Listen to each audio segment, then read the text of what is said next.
সহিহ বুখারীতে বর্ণিত হয়েছে, কিয়ামতের দিন আল্লাহ তাআলা কয়েকটি প্রশ্ন করবেন, যেই প্রশ্নগুলোর উত্তর বাধ্যতামূলক সবাইকেই দিতে হবে। প্রথম প্রশ্ন, আন উমরিকা ফীমা আফনাইতা, তুমি তোমার জীবনকে কোন কাজে ব্যয় করেছো?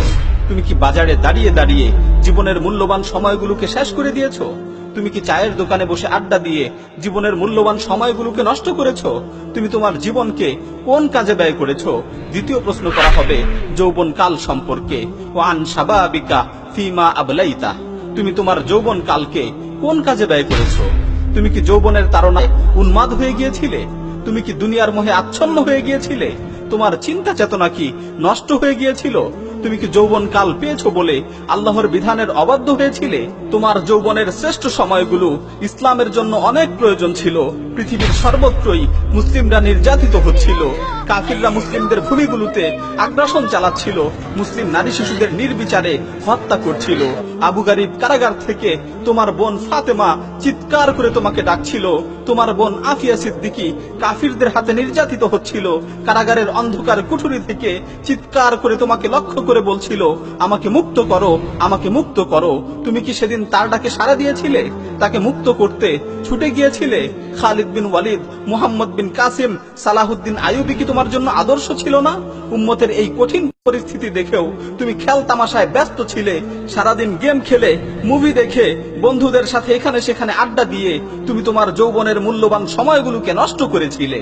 হে যুবক, কাল কিয়ামতের মাঠে তোমার প্রতিপালকের সামনে কি জবাব দিবে?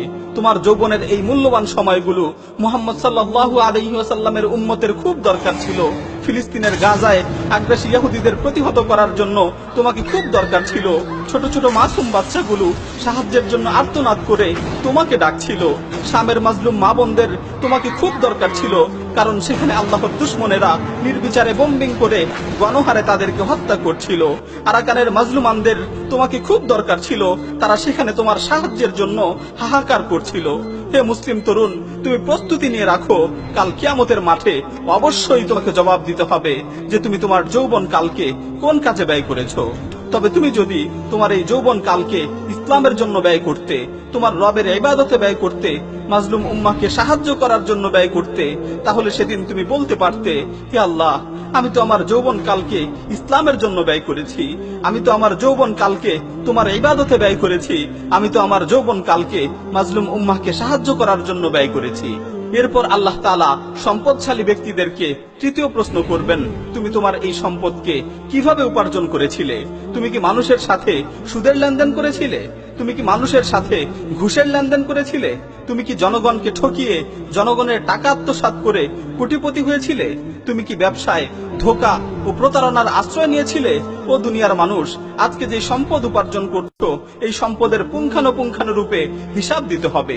শুধুমাত্র সম্পদ উপার্জনের হিসাব দিলেই চলবে না, আল্লাহ তাআলা আবারও জিজ্ঞাসা করবেন, তুমি তোমার সম্পদকে কোন কাজে ব্যয় করেছো?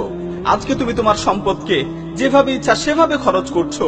তুমি তোমার সম্পদের অপচয় করছো, কোটি কোটি টাকা খরচ করে বিলাসবহুল প্রাসাদ নির্মাণ করছো, লক্ষ লক্ষ টাকা খরচ করে বাড়ির গেট বানাচ্ছো, কোটি টাকা দিয়ে বিভিন্ন মডেলের গাড়ি কিনছো, তোমার মেয়ের বিয়েতে বিয়ে বাড়ির লাইটিং, ফুলসজ্জা আর আতশবাজির পেছনে লক্ষ লক্ষ টাকা খরচ করছো, এখানে সেখানে টাকার অপচয় করছো, টাকা পয়সার কোনো হিসাব নেই। তুমি চিন্তা করছো, আমার টাকা আমি খরচ করছি, আবার কার কাছে হিসাব দিব?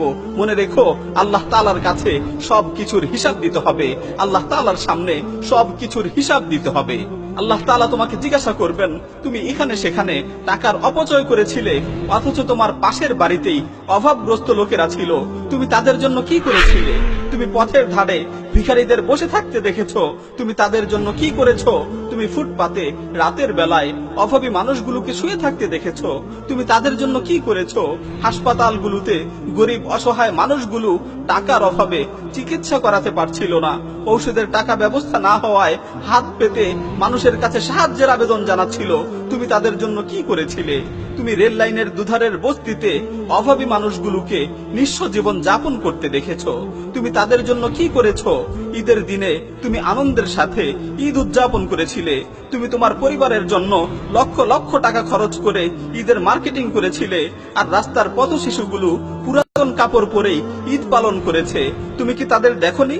তুমি তাদের জন্য কি পদক্ষেপ নিয়েছিলে? আল্লাহ তাআলা বলবেন, আমি তোমাকে অনেক অর্থ সম্পদ দিয়েছিলাম, তুমি চাইলে অপচয় না করে এ সকল দরিদ্র মানুষগুলোর পাশে দাঁড়াতে পারতে, তাদের অভাব মোচন করতে পারতে, কিন্তু তুমি তাদের ব্যাপারে কোনো পদক্ষেপ নেওনি, তুমি তাদের পাশে দাঁড়াওনি। আল্লাহ তাআলার কাছে তোমার সম্পদের পুঙ্খানুপুঙ্খানুরূপে হিসাব দিতে হবে। ও দুনিয়ার মানুষ, আল্লাহ তাআলার সামনে এই হিসাবগুলো দেওয়ার জন্য পরিপূর্ণ প্রস্তুতি নিয়ে রাখো।